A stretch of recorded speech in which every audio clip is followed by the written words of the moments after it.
Hey, hi everyone. So it's looking like my computer is lagging a little bit. Does it look okay on your end, Tayama? Are you there? I am here. Your Mhm. sound is great, and you are lagging a tiny bit. Okay. Yeah. Mhm. Okay. Just gonna close a bunch of things here on my computer just in case. And if I may just reach out to the group, there were a few of you who had your hands up yesterday who didn't get your questions answered.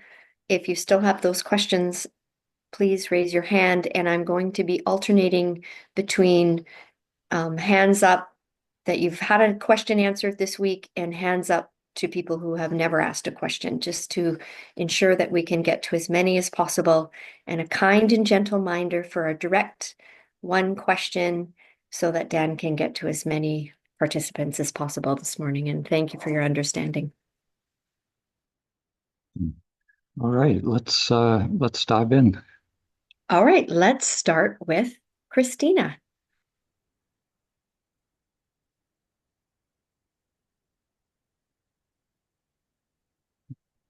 Hi, Christina. You're muted. Can you hear me now? There we go. Yep. Okay. I can't see you on the screen. Anyway, thank you for the retreat. Um, uh, sorry, I get really nervous talking. What came up in the meditation was I wanted to say firstly that blessed are you and blessed are all of us, and blessed are all of us to be here with you. Um, something I think it was Razi and a couple of other people have been saying how um, a lot of things that are happening in their life aren't coming up during the dyads. And so that's been happening with me as well.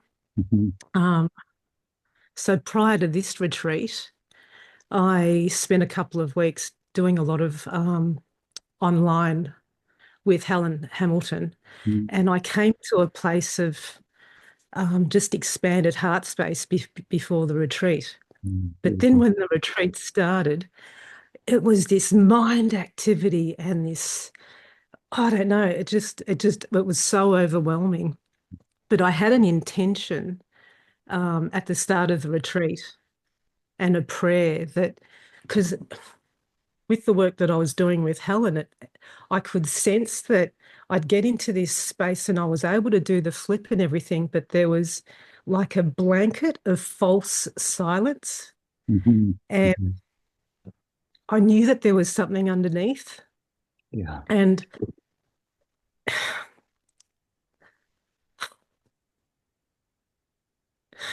and so when the retreat started, my blessing, my prayer was met.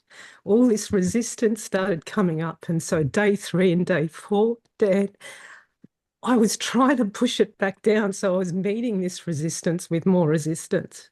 Mhm. Mhm. And and when I was able to get into that space of oneness during the dyad, things would come up, and like a couple of beautiful things came up that I needed I needed that space for it to come up that I couldn't do it on my own during meditation. And then I had this really awkward dyad and it brought up things and I just saw afterwards just the beauty of everything that's challenging. And then I saw my resistance and the resistance that's trying to come up, and it just all melted together. Mhm. And and then I think it was the last couple of days I've been seeing this blanket. And when I'm able to get into that space, particularly yesterday, I could see this blanket of silence. And I just remember you saying, just peer, just gently look. And I was gently looking, and the first things that came up was, I'm not safe and I'm scared. And I've known these things, but I haven't been able to get to the root of them. And I do my meditations, but I felt like the roots were coming out during the dyad yesterday. Mhm. And and it's we just need to let go and let God. And I'm just so grateful, Dan.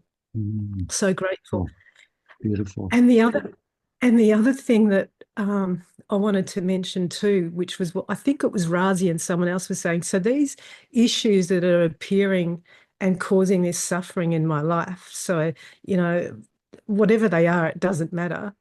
Mm. We're wanting answers during a dyad, but what's coming up in the dyad aren't direct answers to what's going on outside, but they're direct answers to the beliefs that are keeping me trapped in those issues.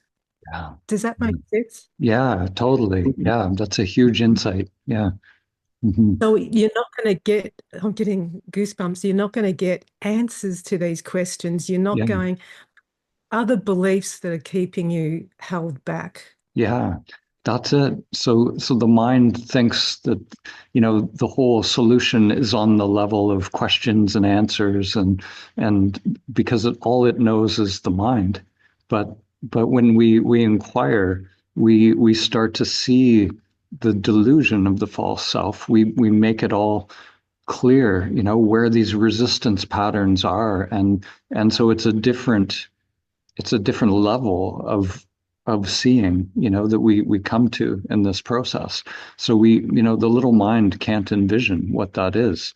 And it's exactly what you said, all um, the stuff that we label as hindrances, actually that is exactly what we need to invite to see, because that is the veil, so the more we invite it, yeah, and see it, make it conscious, then we realize we're not that.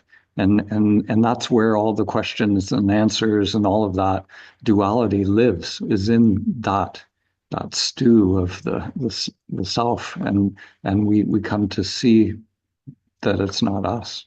Yeah, yeah, yeah. That's beautiful. Yeah. So, Thank you. yeah, Thank you for sharing. Yeah. the one thing that I'm noticing is because I had the awakening in about 216, 217, and I didn't know then obviously what I know now about the purification, and I Yeah. was just basic chanting, and I was just delving into silence because that's what I felt to do. So when challenges came up in life, they really knocked me for a sixer. So I felt like I've been asleep for 6 years. Mm. And it wasn't until I did your first retreat that things then started to burn. And it's been Mm. because what's happened in the last 5, 6 years, especially when you're battling like an illness, you create these loopy thoughts. Yeah. Yeah. And so all of a sudden you've got one loopy thought, then it's, I don't know, it creates like a neuro pathway where it creates a loop. So then when you've got a new problem, it creates another loop. I'm not sure how it works, but Mm. I've been witnessing that more and more. So even just trying to speak to you, like in the meditation, I'm creating loops of, oh, this is what I'm going to say, blah, blah, blah. And it just repeats and repeats and repeats. Mhm. So it's like I've never had that before, like prior to my initial awakening.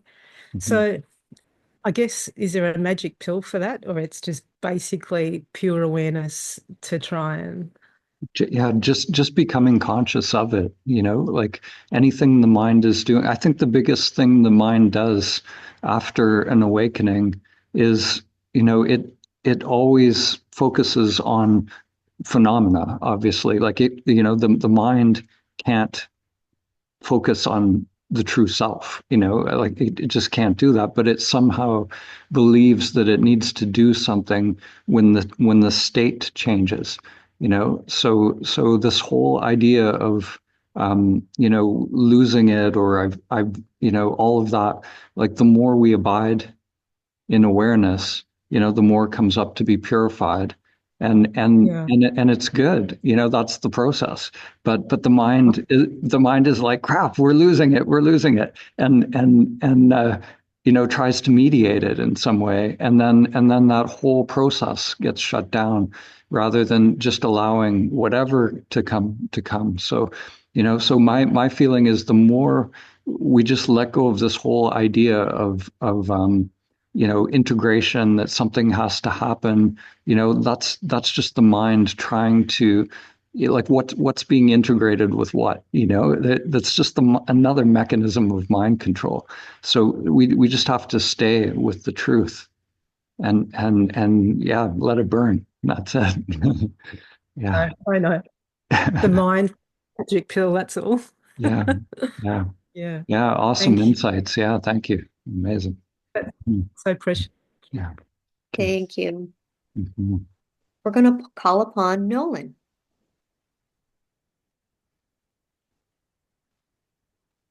Hi, Nolan. Hey, how are you? Good. First of all, thank you for the space, your teachings and your content and your narration is amazing. So Thank you. chef's kiss for that. Thank you. Thank you.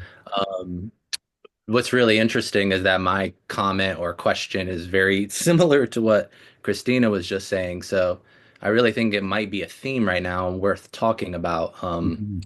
And that's maybe the fear barrier. Mhm. Um, of course. I've heard it say that, the ego does not take awakening lying down or does not take enlightenment lying down. Mhm. And, and this is experienced, especially through something like inquiry. And when that self structure starts to dissolve, it's almost like cracks in the dam. And that self structure is just grasping for existence or control. And that could I've had experiences of pure bliss when that happens, Mhm. Mhm. call it Satchitananda, expansiveness, and unconditional love. But couple of days ago, I experienced just sheer terror and panic. Mhm. Like there's just Mhm. that feeling of like, oh, I'm gonna die, or I'm going crazy. Like I don't Yeah. know what's real, Yeah. and it's visceral and it's real. Yeah. And it Awesome. took.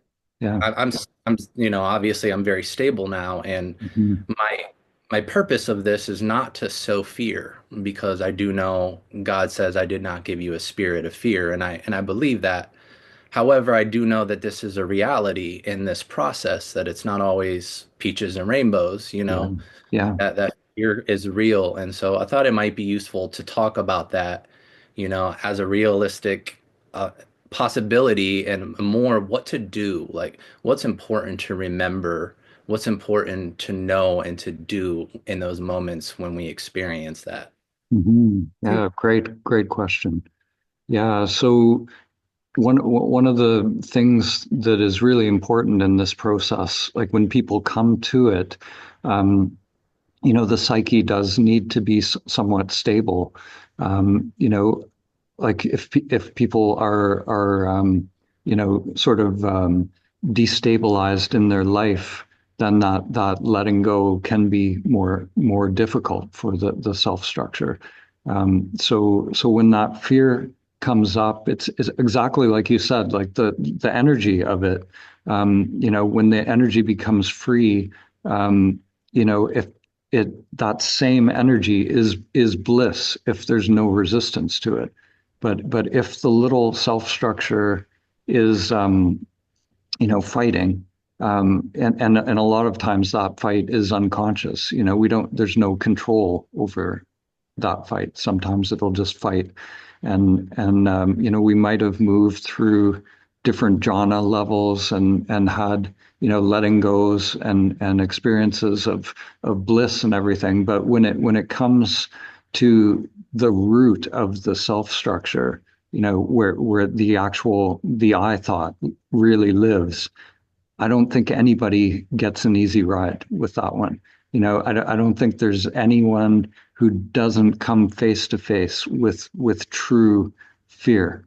So when we start to touch that I thought, it gets real. The shit gets real, as they say. So but that to me, that's a good sign when we're touching that real fear, when it's, there's an aliveness to it. That means we're touching that I thought.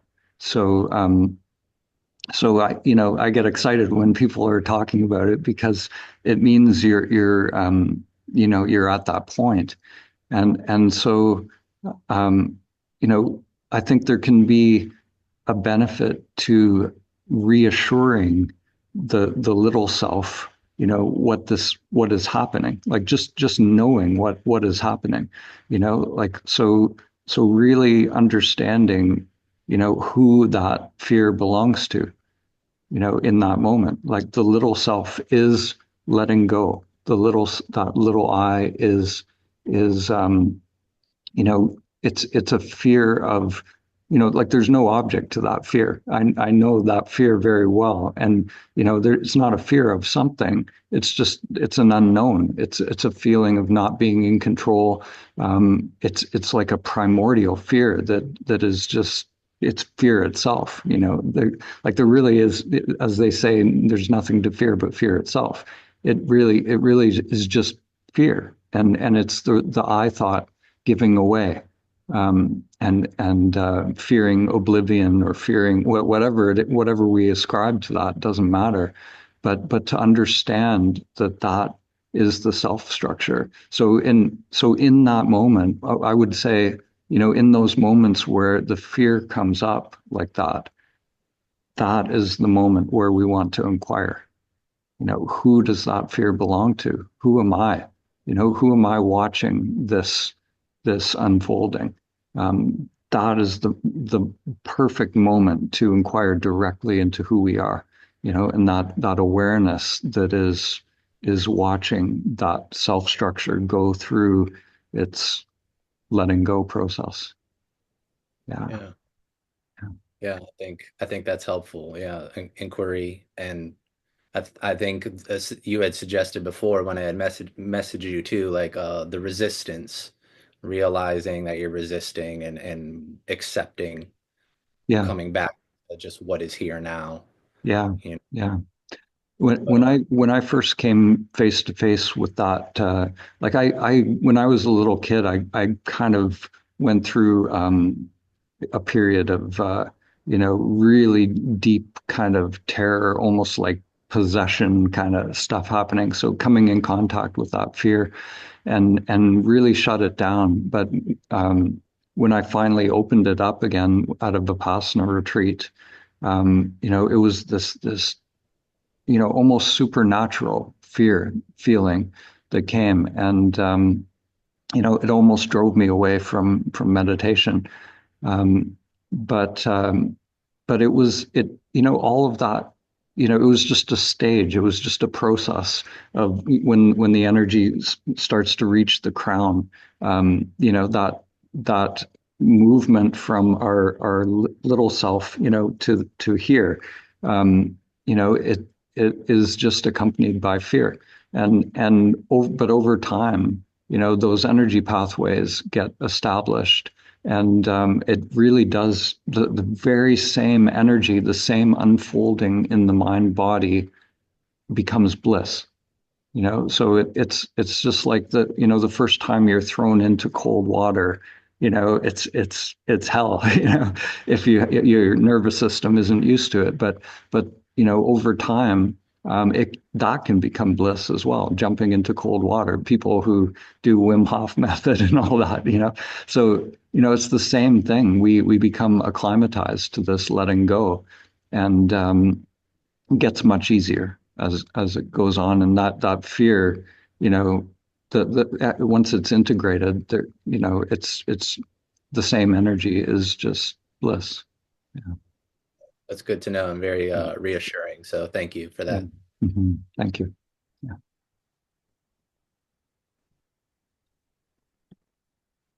Amir.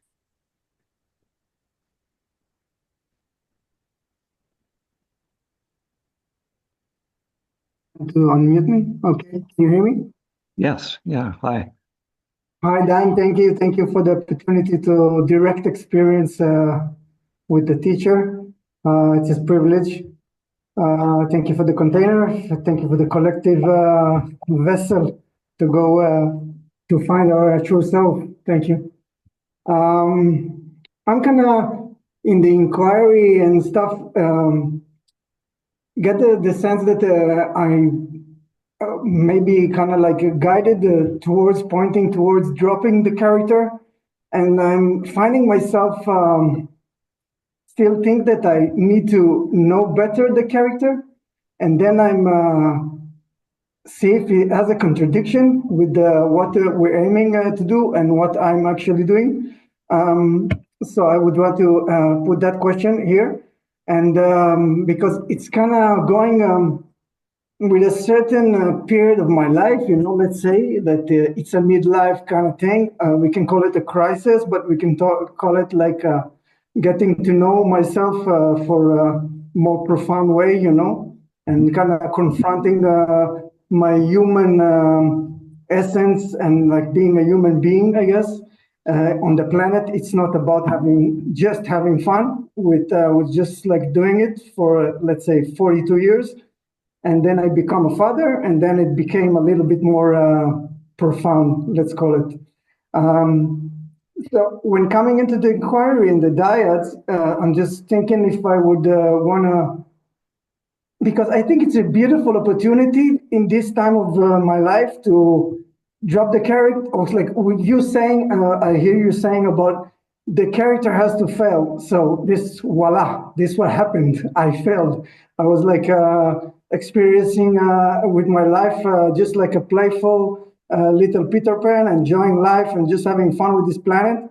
And then, whoa, that shit, it's not really that. And so, okay, now I need to overcome, or I need to know a little bit stuff that I didn't really raise myself to be, which is an adult.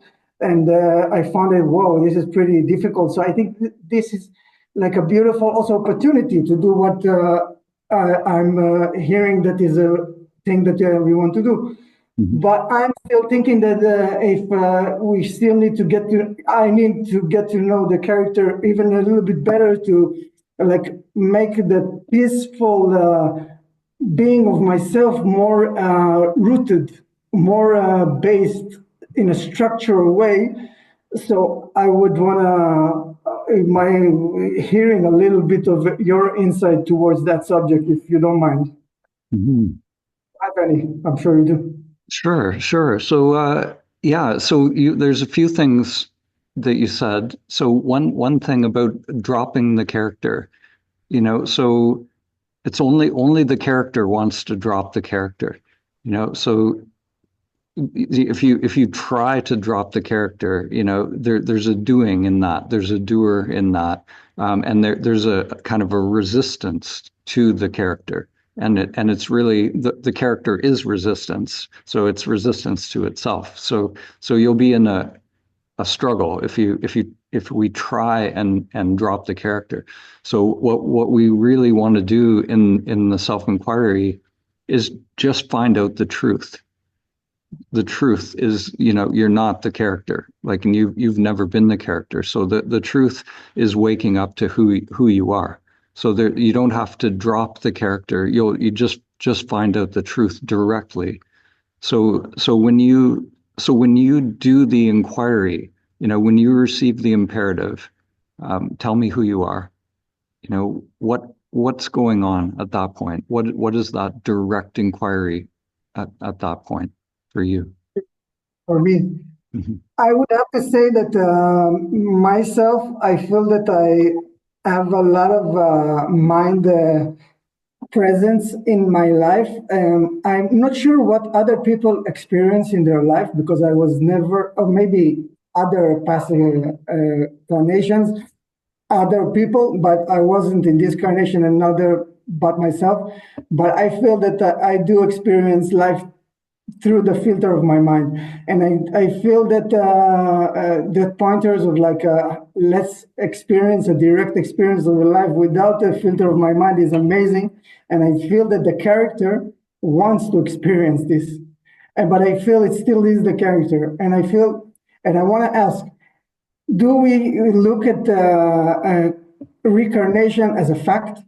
Because I feel that for me it is like if I get humbled and like truthful, I don't know, but I feel that it is a fact.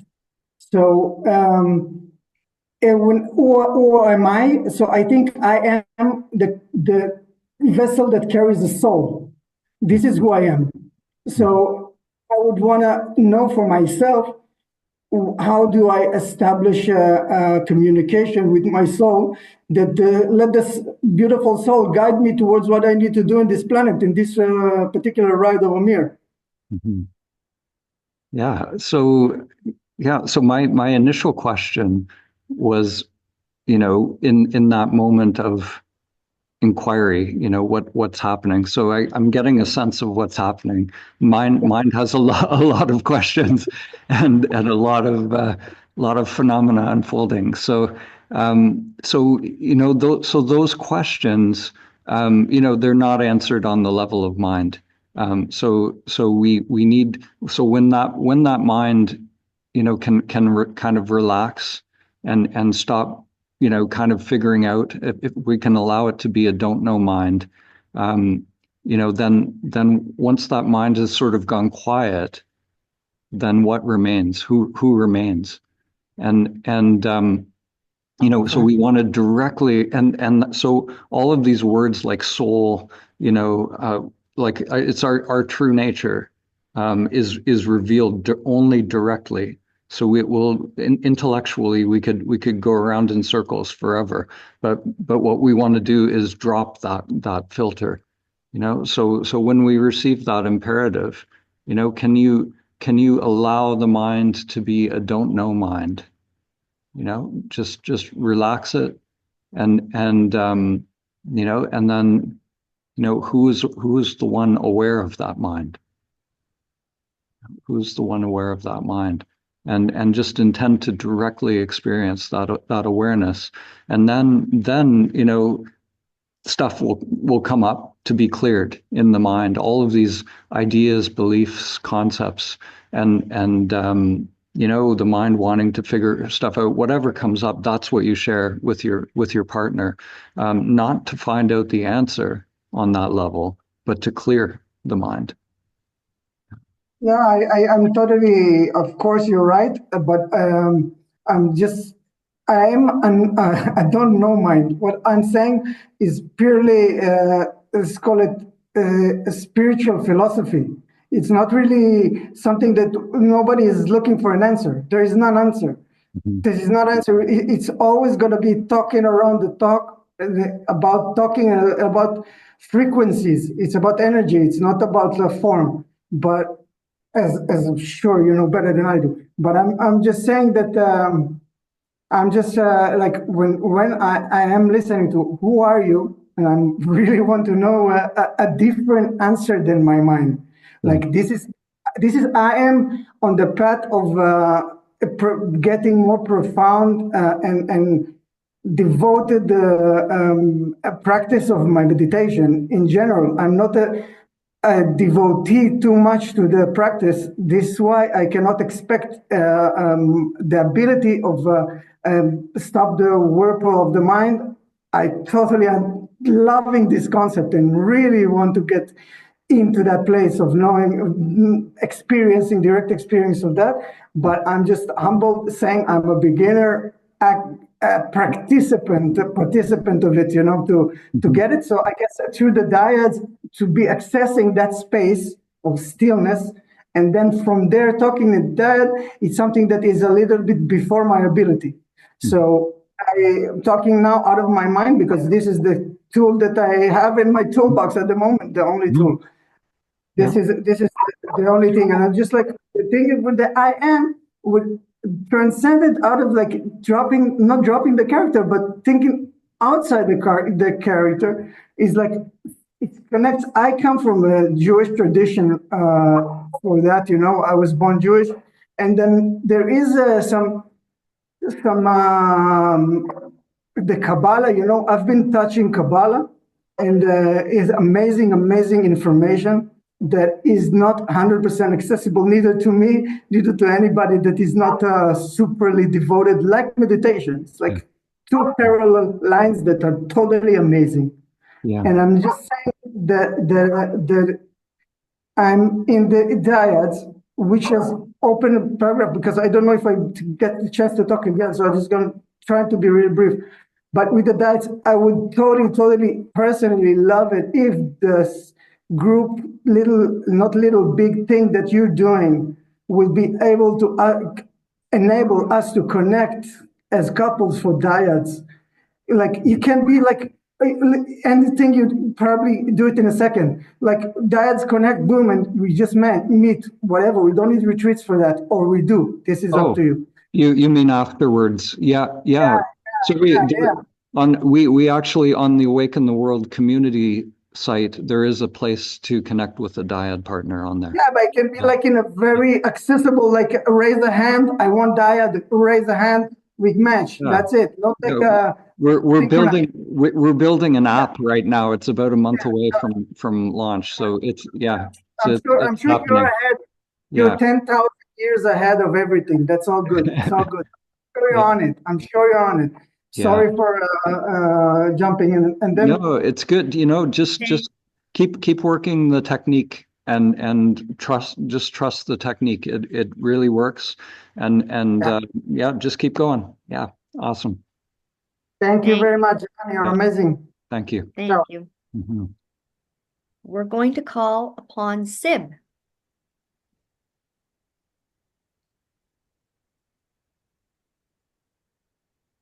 I said. Well, perhaps he does not have his hand up anymore. Oh. Right. We're going to go to Lee. Okay. Right.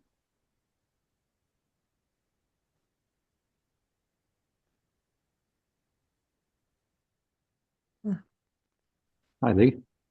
Hello there. Yeah, I'm a little nervous. Okay, it's just this question have been I don't know, in my mind or somewhere for like several months. I'm not sure. Just I this last year I just found many people enhanced their spiritual and enhance their spiritual ability, then they at the same time they got this psychic ability. It's just they focus. I found that some people they begin to focus on these skills, and then this ability grew stronger for extent like communicating with their own spiritual guide, like a soul, or pursuing vivid image of their own and others' past lives with increasing clarity. Yeah. And I was wondering, could this fascination with exploring the spiritual realm become an obstacle to awakening?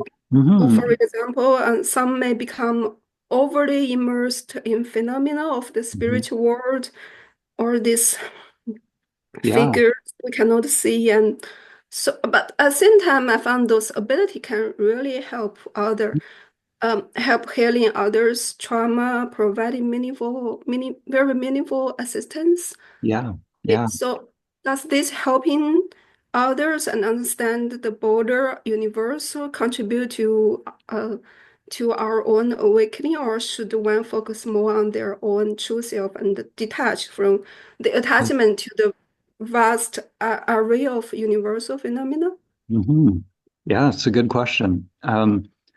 So a lot of the spiritual teachers talk about like in the yogic world, they call them the siddhis.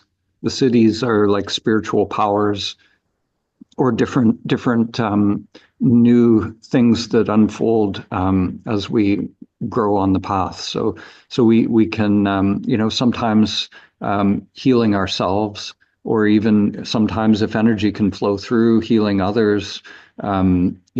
Intuition, all sorts of different faculties, different organs of perception, you could say, come online. And so if my feeling about it is, it's everything in the field of changing phenomena, is ultimately Maya. So it's not necessary for liberation and for awakening, but it seems to just happen for some people on their path, and it's part of the unfolding of our energy when these things come. So my feeling is we don't want to push it away or reject it. And it, like you said, it can help people if the energy is coming through, or whatever that is. It can, to me, it's like spirit doing its work through us sometimes. So that's good. But we have to watch that sometimes people, like if a healing ability comes online, like you become a Reiki master, and then all of a sudden that's your identity. You become identified with that. You start doing that full time, and then you forget about the path of awakening, and you get sidetracked. So we can get caught up in these things for sure. And the analogy I like to use sometimes is, our whole being is like a tree, and sometimes a tree needs to grow branches, to be a healthy tree. So that's fine, branching out, but we still want to grow up as well. We still want to go towards the, liberation, towards the sun. Does that make sense?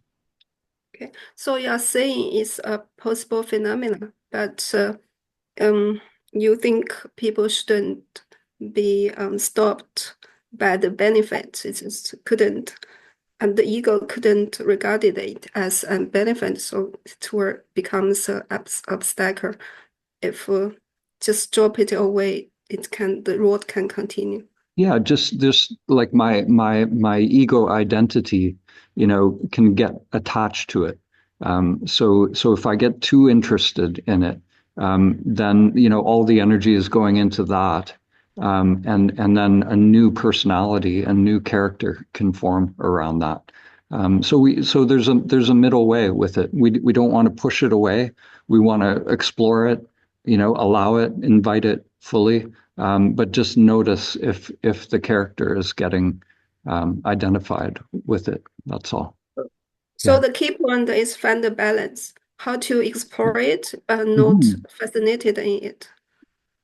Yeah, or identified with it, So yeah, so for me, like as an example, like at one point, I like sometimes creativity will really come online. When we start to free our inner energy, and then we realize, wow, this is awesome. I can make stuff, I can create stuff, I can do all these things, and then we get so focused on that that starts to become an identity again, and we forget the truth of who we are, which actually allowed that to unfold in the first place. Yeah. Thank you. Thank you very much. Thank you. Thank you. Rashmi.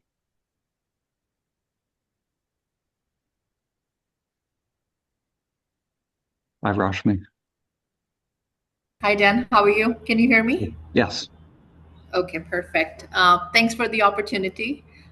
So I just wanted to report on the diet from last night. This is my first time doing diets, and I had an interesting experience yesterday. So during the second round of diet, when I was given the imperative, I sort of started searching for awareness in my mind. I was just trying to, remove all the layers of the mind, the thoughts, ego, and just try to go beyond that.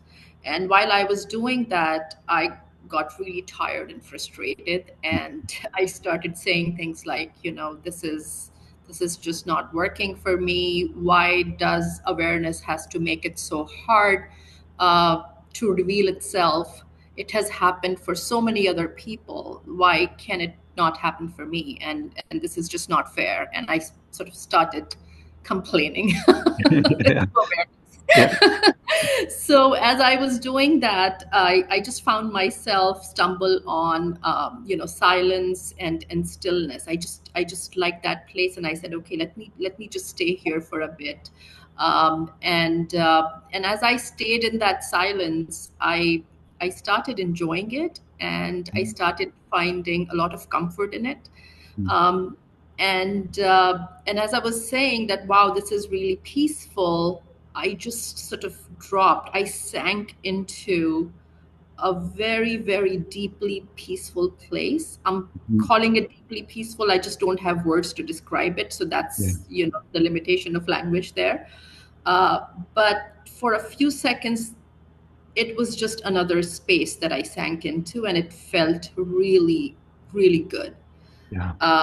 And then, of course, as I looked at my partner, I looked up, and then I sort of came out of it. Mhm. And then, of course, our diet ended there. It was a beautiful experience, but I just felt so overwhelmed, and I don't know what came over me. I started crying uncontrollably. I could not do the third round of diet because of that. I just had to excuse myself. Mhm. I started getting shivers, chills. I couldn't do the meditation because of that. So I really had to just go to bed, just wrap myself in blankets, and it took me a couple of hours uh, to get better. Mhm. So I'm just Mhm. very curious, like what are your thoughts on this? Yeah, so it sounds like like when we come into presence, or stillness, like what you described, that's there's an opening there, and so in that space, it allows the deeper layers of mind to come to the surface, the deeper samskaras to come up. So when we're in that space, it feels beautiful, it feels peaceful. And then, but the thing is, if there's more to clear, then, whatever's in the unconscious is going to come up to the surface to be felt. And it sounds like that's what's happening for you, is whatever that feeling that came after then, that's a big samskara.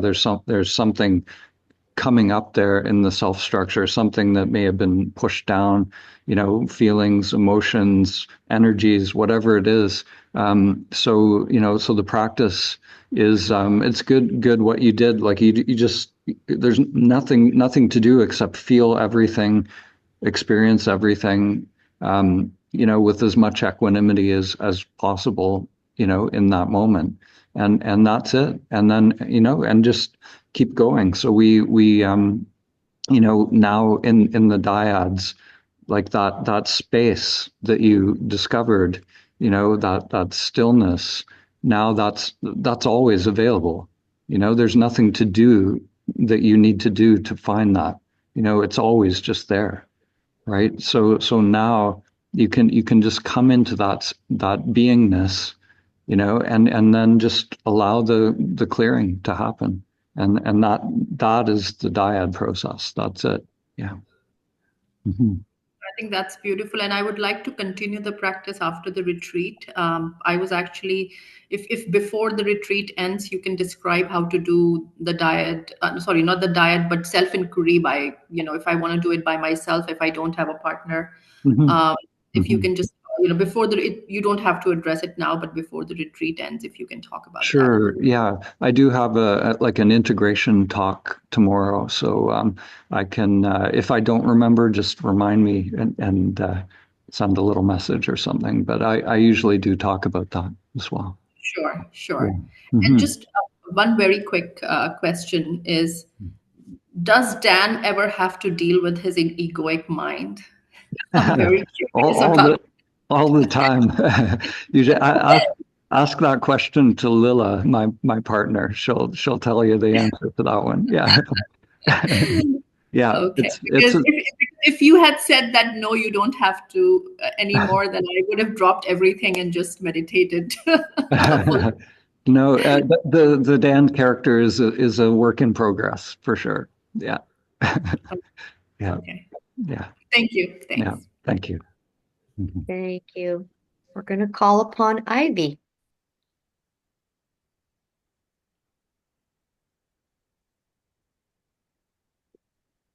Am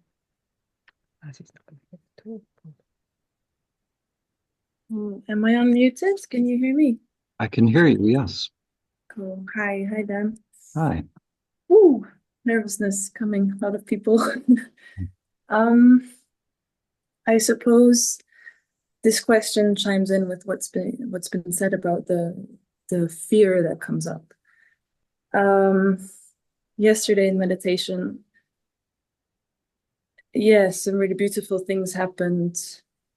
I'll spare all the details, but at a certain point, I was in this place where I felt I could just stay there for a really long time. So that was great, but then there was this, I suppose it was a fear that came up that I was going to faint. And then all kinds of physical signs that I would faint started coming up. Like my throat got really dry. I started hearing this really high ringing, and my vision, because I have like a half vision when I meditate, the vision started blacking out, like these, black spots started appearing. And I was just telling myself, this voice was just, you're not this. And I was just trying to keep that inquiry and kind of keep going with it. But I've done that in the past before, and I actually did faint. This was in a temple, and I fainted, and this was quite some time ago, and it hasn't come up since. I don't faint in my normal life. It's not something that happens to me commonly. So I was just wondering whether you could speak to that, and whether keeping the inquiry in a moment like that is the way to go, whether it's just surmounting that fear or something else.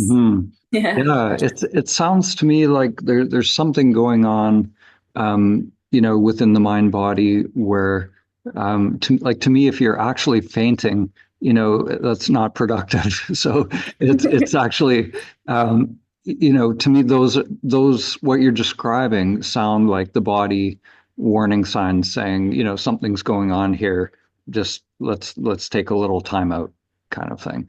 Like, because we don't want to faint, like we're obviously we need to take care of the mind body. So I'm not sure, in terms of what's happening there, like what's happening physiologically. But maybe it's just, the system has sort of reached its limit, with the meditation at that point. So maybe to me, it's just a sign that it's like, okay, that's just take a little time out.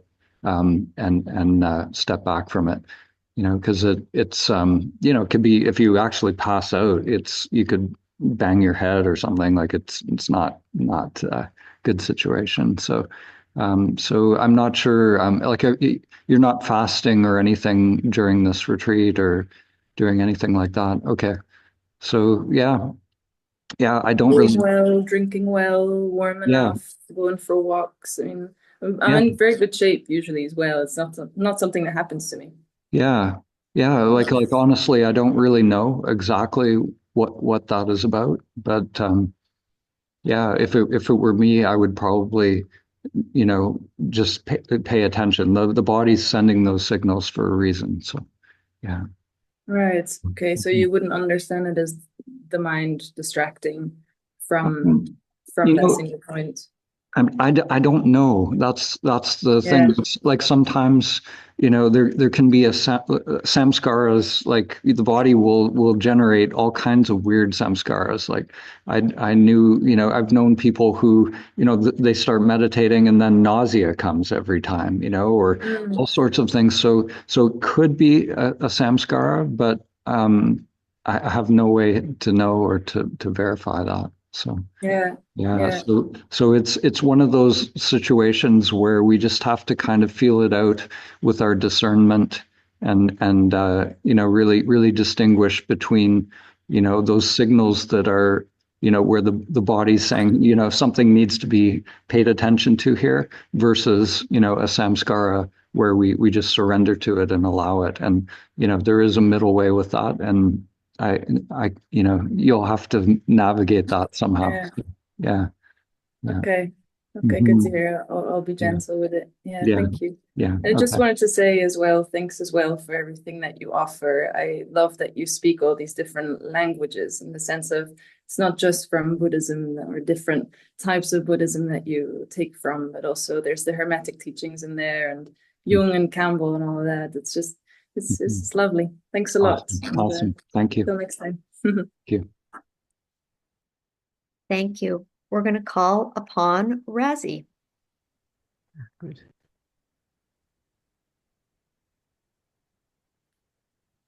Hello, Dan. Thank you so much. Hi, Razi.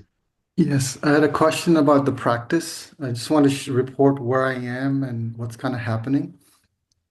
So, in the dyad, where you actually happened to facilitate one of the dyads that I was in, Mhm. and something unexpected happened. I didn't get a chance to report it, but I want to do that now. Um, what's happening in the dyad now is there's real joy when the imperative hits. Mhm. Really want to convey it, and that's really making the mind really go down Mhm. and experience this moment very clearly. Mhm. And laughter is happening, and lightness is happening, and something unexpected happening when you were facilitating. Mhm. What I thought, I can't say it was a direct experience, but what happened was very unexpected. Mhm. It was just like not knowing, and there was a seeing, like when other people are reporting that I'm not this character, the trauma, I thought I have all these issues to resolve, like it's not me. It was like kind of over there. Mhm. They were just sort of just being just here, just Yeah. no Yeah. thoughts, no thoughts, nothing to figure, nothing to fix, like Yeah. nothing. Yeah. I remember it. I remember that. Yeah. And I didn't know if I'm on the right. I didn't know because I was like literally so concentrated. I Mhm. was bypassing the mind, so I didn't know. I was just trying to stay in that moment with you Mhm. and just with you and just with you and just I didn't blink for I think 15 minutes. I was just so there. Mhm. Yeah. And so what's happened since then in all the dyads, that's sort of continuing, maybe not to the same degree, but every time the imperative hits, it's like I want to convey, but I can't convey it. I want to convey, but I can't. Mhm. And then it's a beautiful thing. Mhm. So, but what's happening, what I want to report and get some feedback on is in my sitting practice, Mhm. the mind is all over the place. It's difficult to sit, and mind is trying to recreate. Okay, how did that work? How do I get there again? Because Yeah. I'm not able to get it, and the mind is like, I can't sit. My object of meditation is not. It's being. Then it's being conscious. Or should I be conscious? What did Dan say? Should I do this? Should I do that? And Yeah. it's sort of it's confusing to me because I'm like, I just had that thing and like, what's happening here? Yeah. So Yeah. Yeah. And the mind, the mind will never really get it. That's the thing. Like the mind really, it has to kind of just give up, trying to figure it out. And it's like that's the key. Like that's the only thing the mind needs to learn is that it has no place, in meditation or in self-inquiry.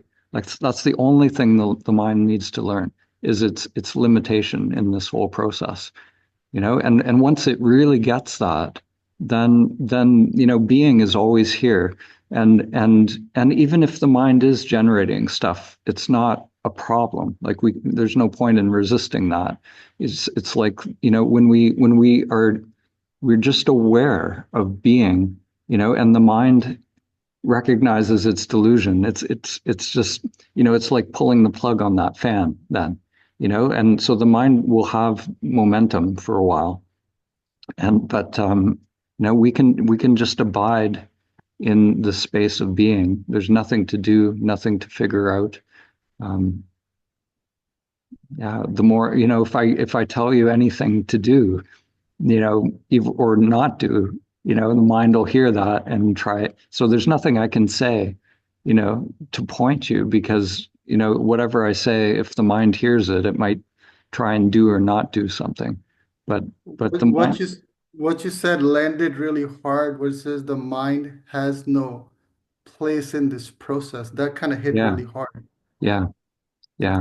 But that gave it something to do also. So it was like, oh, just I need to just stand back and just observe the activity, but not believe it because it's still Mhm. getting okay. So Yeah, am I on the right track then? Like what happened in the yeah. dyad with am I Yeah, like the dyad is it's perfect. So, it's just that intention to directly experience is, that's what you were doing. You're just sort of recognizing being. You were really present, just being.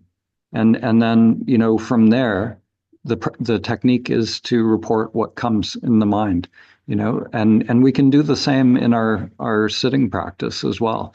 Just recognizing being, and then, that when we're in that space, we just know from experience, then whatever needs to be cleared in the mind is going to come. So the mind will generate phenomena, or the body samskaras, or whatever it is, so the more we abide in that presence, it's like the body and mind just unload all their stuff, so far nothing has come up to be cleared in my case. It's just sort of just being almost every single time. And I'm like, man, I wish more shit would come up.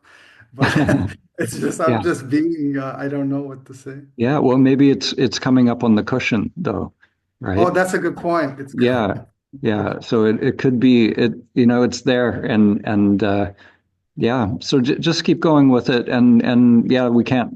It's all connected. It's all really one practice. The cushion and the dyads. It's really the same process. It all true meditation comes down to just abiding as the self.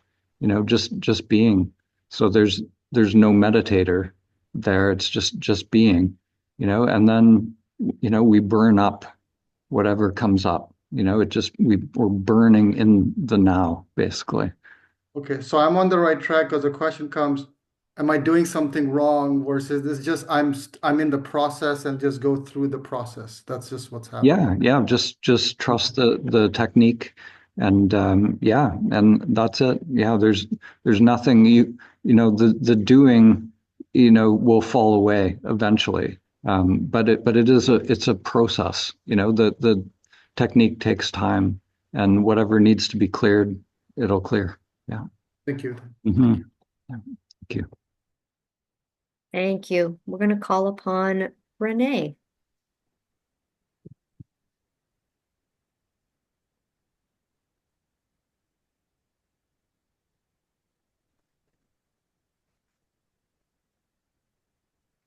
Hi, Renee. Hi, thank you again for allowing me this great opportunity to speak with you. If my if my phone ring, I have to take it. I suffer with lumbar spondylosis, and I have to have a procedure sometime tomorrow. So I'm waiting for that call. And if I have to go, that's the reason why. So I apologize for that now up front. I'm sorry. Um, in the dyads,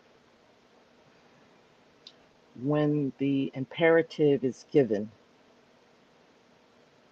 what shows up, what comes in, and it's this conviction, it's this just knowing. Um, I am a spiritual being having a human experience through this chemical body that goes by the character name Renee. It's solid. It does not move. It's been like this for a few years.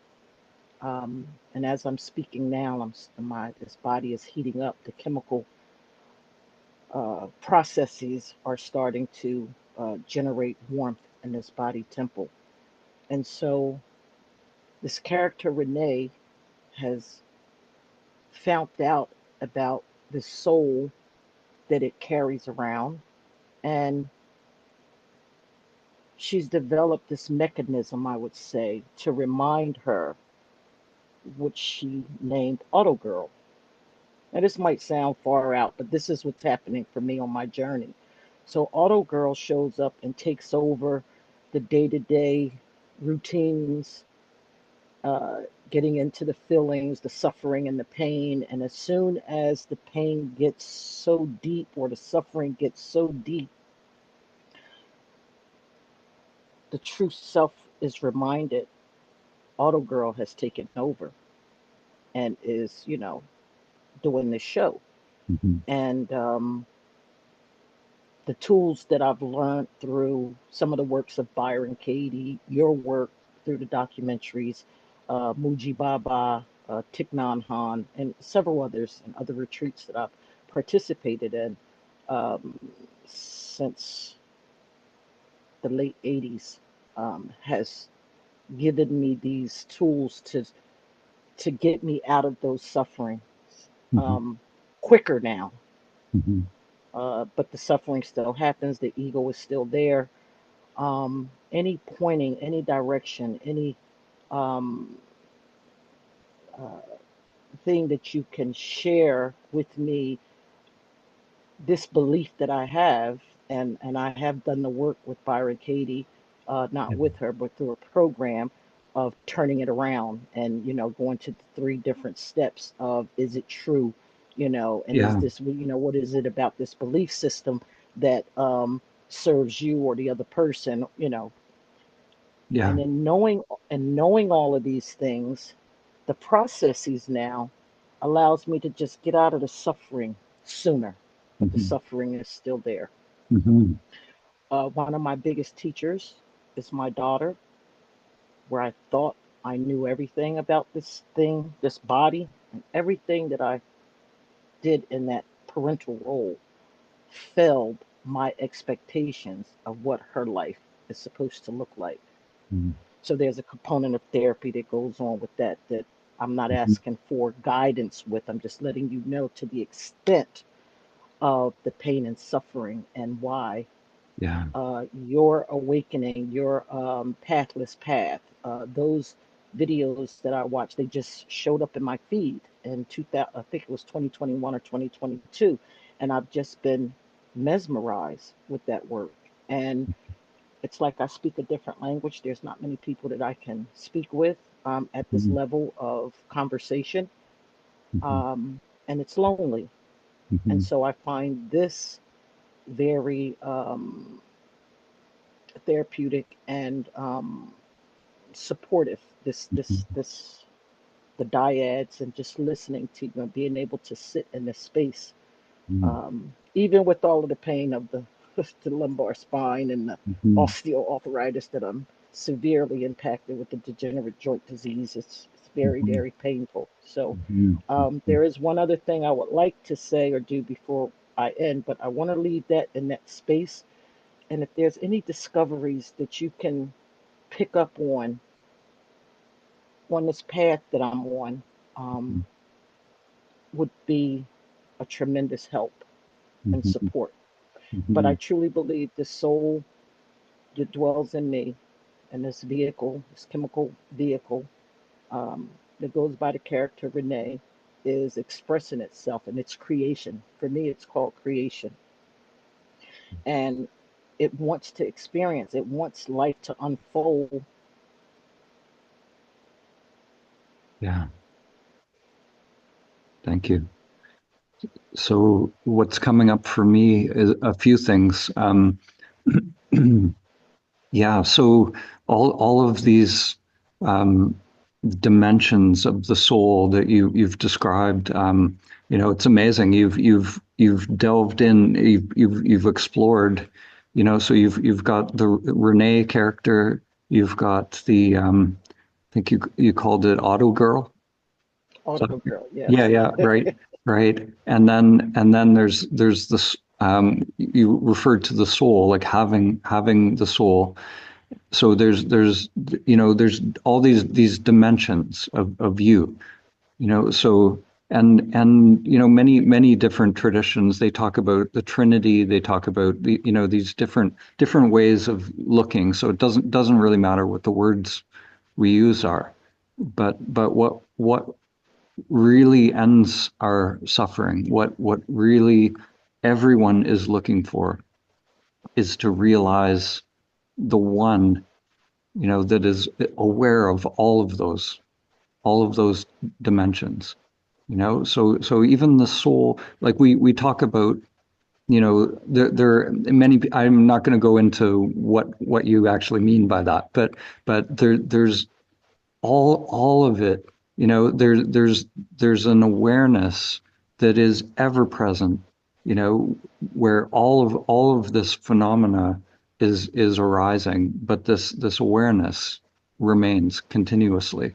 And it's as if, this whole human life, this whole soul's journey, it's all arising within this one awareness.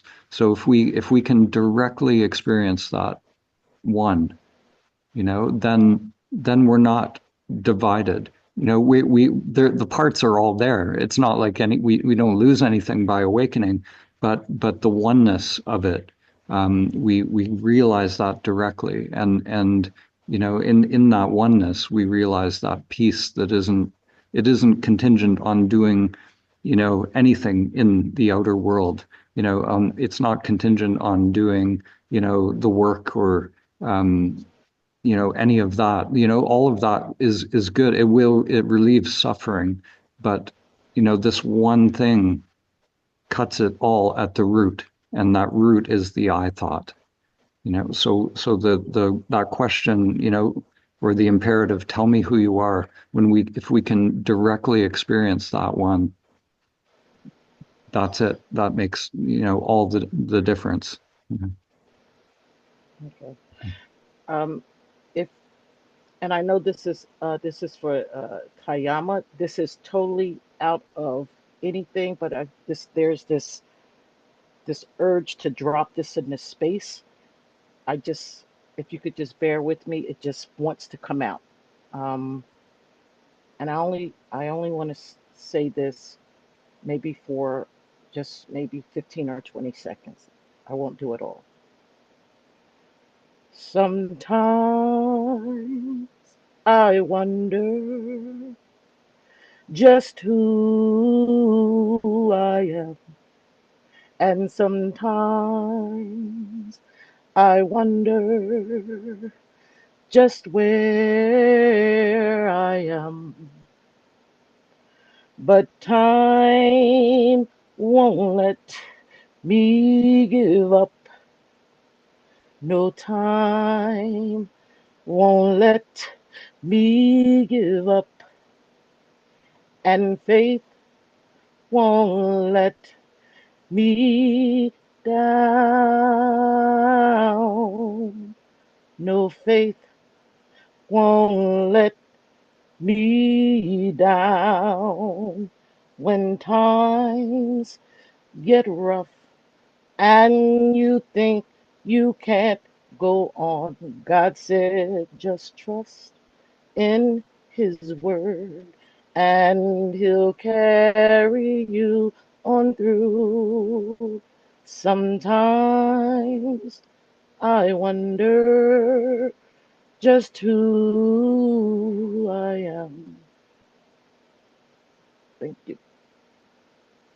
That came in maybe 10 years ago, and I've been on this path. I'm still working on who I am. Thank you for letting me share that in this space. Beautiful. Sound a little Thank you. nervous, but thank you. Thank you. Thank you for sharing that. Beautiful. Taya.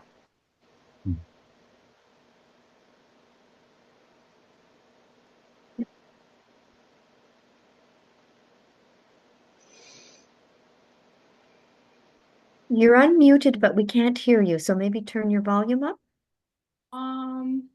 Yep, that's better. Can you hear me now? Yep. Thank you.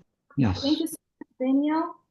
First of all, I want to express big gratitude because I'm on the journey for a long time, and that's the first place where I felt that actually some scars started to clean.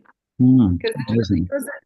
yeah. It was I always felt that there is something deep, something probably generational from another incarnations. God knows, it doesn't matter, right? But anywhere I went to different healers, teachers, even yoga masters, it was not that deep. So what's happening right now, it's like the culmination of my journey, and there is so much gratitude. I don't know why it's happening here. It's like some magic, but it finally I started to feel that so much time and so many years I wanted to feel that someone can help me to have this deeper transformation on the very, very deep level. So big gratitude for that. And so yesterday on the session, I just want to report if I'm doing it correct. So yesterday at the session, my partner, once I hear the words, I started to feel like I felt the bliss, I felt the childlike happiness, but at the same time, the samskara came very, very deep, and I started to report that. And the thing is that it went so deep that I started to feel this entity, you know, it's like I feel the bliss, but at the same time, this comes, and I'm starting to report that. And I think I'm doing it right because that's something which is blocking my you know, my enlightenment, complete enlightenment, right? Because I can literally feel that there is like something that is just coming and stays on the way. So I'm reporting that. And then in the end, I'm hearing from the partner that she's telling me, but you have to tell me who you are. It's like you have to tell me about the awareness and stuff. So, and my thing is like, I understand that I have to say who am I? But I guess the whole point of the practice is first to clear what stays on the way. Exactly. So Yeah. So if I feel that I want to say that I am this devil, so-called, that comes up right now and blocks, like I'm reporting this right now, right? Like, because what I heard was something that you don't have to tell me all of this, you have to tell me who you are, you know? Yeah, no, that's exactly why we don't want the witnesses to have any commentary. They have to be totally neutral. Yeah. Yeah, because I felt that I need to talk to you regarding that because it's yeah. literally there is something comes up and I really feel that it's pretty strong in me, you know. It's like I described it as the tower card, like something that sometimes comes in me to destroy, to do something, and also there is a deep understanding that I'm doing that for the sake of better. Sometimes something should be destroyed to create. So this program comes in me sometimes in different situations that I'm destroying either in my life or something is happening. It works through me. So my question was, is it the part of the human nature that we have this light and dark inside us, and sometimes we use that tower energy to literally end up something? Because in my life, you know, I can literally sometimes, like, I feel that I can create and I feel I can destroy. So both energies in me. And my question was, is it the part of me? Because I understand that inside of me, I have the purity of the essence and the happiness. It's the total bliss. But at the same time, I have the presence of this energy. And my question was, is it just a part of me that how I am here to experience that sometimes I use this tower energy in me to end up things? Or this is a samskara, which is supposed to be cleared. Yeah, that's a good question. So my first question is so when this whatever it is, an entity, as you say, or whatever, is there something that changes in you that sort of signals it for it to come? Like, is there fear that comes, or is there a certain vibration that you feel before it comes or when it comes? Yeah, so it definitely comes. There is a trigger. There is a trigger for this to come. Trigger. It's connected to the heart chakra sometimes. I can feel it. It's connected to the heart chakra. It's like maybe when the heart feels threatened, or when there is, I don't know, before being a light worker all my life, I would say that sometimes I was using that to destroy the darkness. I thought that, you know, it's like when I see something is like wrong, I would come and this Kali energy with the swords will come on me and I'm like, and then people would remember me because I'm like a transformer, you know. I would say something and the energy is strong and then I will do something. So in order to fight the so-called darkness in some people, I have to use that energy. So I see. Yeah. I see. So yeah, so it's interesting. So to me, the dyad process whatever is coming up, when we have that intention to directly experience ourselves, whatever comes up as a result of that inquiry is, we're inviting it to be seen. So if it's a dark unconscious part of ourself, or whatever it is, we like these parts of ourself sometimes, like in psychology, they call them exiles sometimes. It's like a part of ourself that's been exiled, or that maybe society doesn't value, or it's not appropriate in certain places. So it's been sort of pushed to the side, pushed away. And what we're doing in this practice is we're integrating all parts of ourself. We're inviting those parts of ourself back into the one. I feel exactly how I felt. I felt that there is this part of me which I'm kind of myself is afraid of in a way, and I'm putting.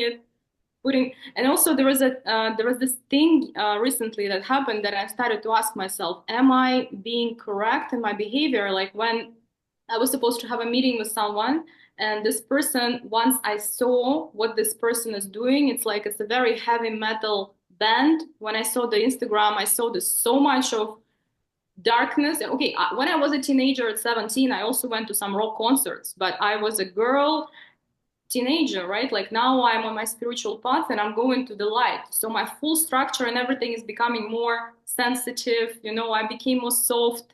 So for me, when I see right now someone who is that extremely dark, and I'm not just talking about the metal, this is really evilish people with evilish faces, and I don't know what they do over there on the stage, but it's pretty dark. So when I decided that I don't want to get into that story, this person is asking me why. And I'm like, do you want to know the truth? I was scared when I saw your Instagram.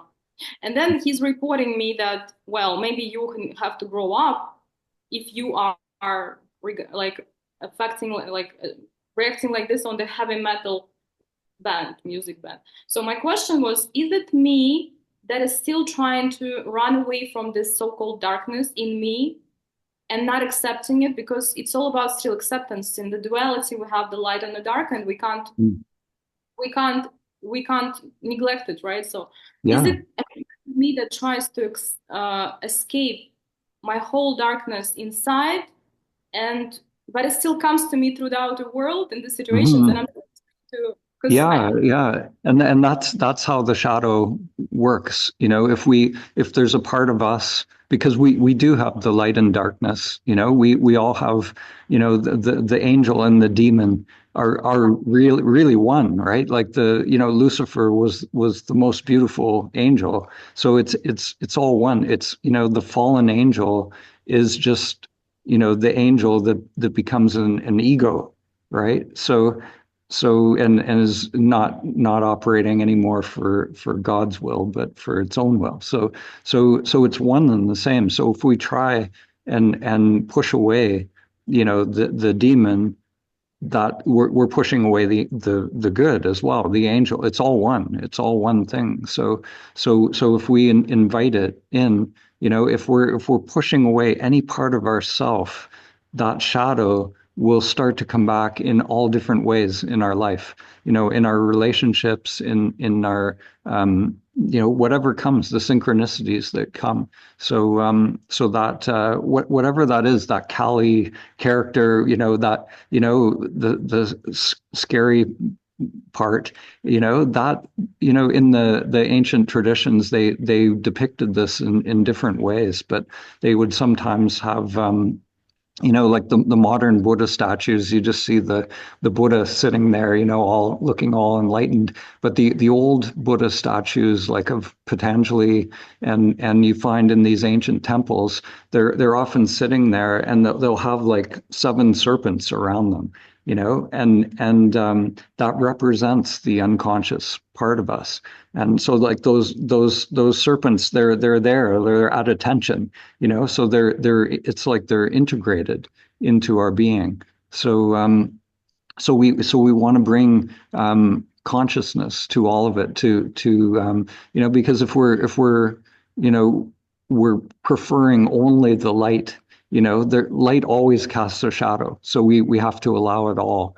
to be as it is. If we're resisting any part of this world and this creation, that resistance is the ego, so Yeah. Like the more I was trying to run away from that, the more but my thing is like I don't want to get to this kind of people, I mean, for yeah. me this is childish, honestly, I'm not a child to I don't know, it's just Yeah, what and it doesn't mean you have to hang out with a heavy metal band or anything, but I think what it's doing, the outer world is just a mirror, so it's showing you what you've kind of pushed away within yourself. That's all, so it doesn't mean you don't have to go and hang out with people who are not on the same vibration, but it's about integrating, whatever it is within yourself.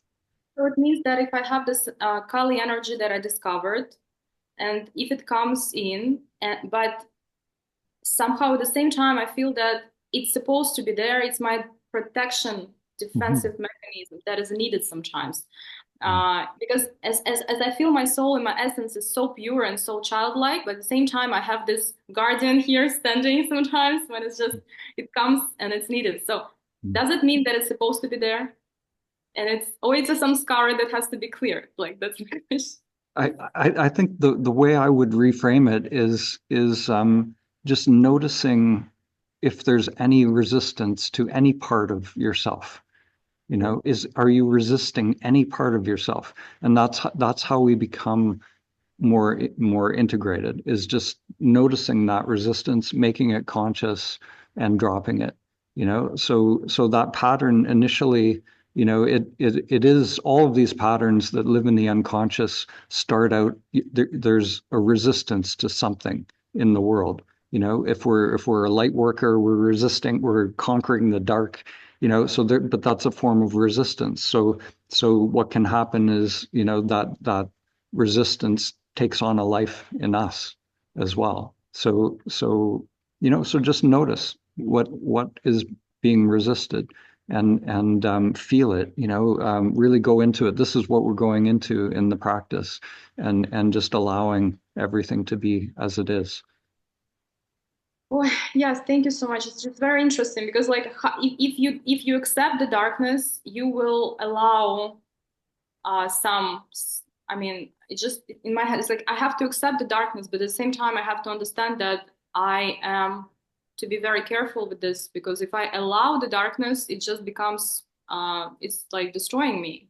Yeah. So it's not getting taken by it. This is the middle way. We're just seeing the situation as it is. So it doesn't mean you're not condoning the darkness and you're not rejecting it. You're just seeing as it is. Just making it conscious, and whenever we make it conscious, it loses its power. Right. Thank you so much. Thank you. Thank you, everyone. It's 9:32, Dan, and I know that you have some prep work to do. So yes, sorry if we didn't get to all the questions, but you can email them in, and we still have all today and lots of teachings and breath work. So thank you, everybody, for your resilience. Thanks, everyone. Yeah. Bye-bye.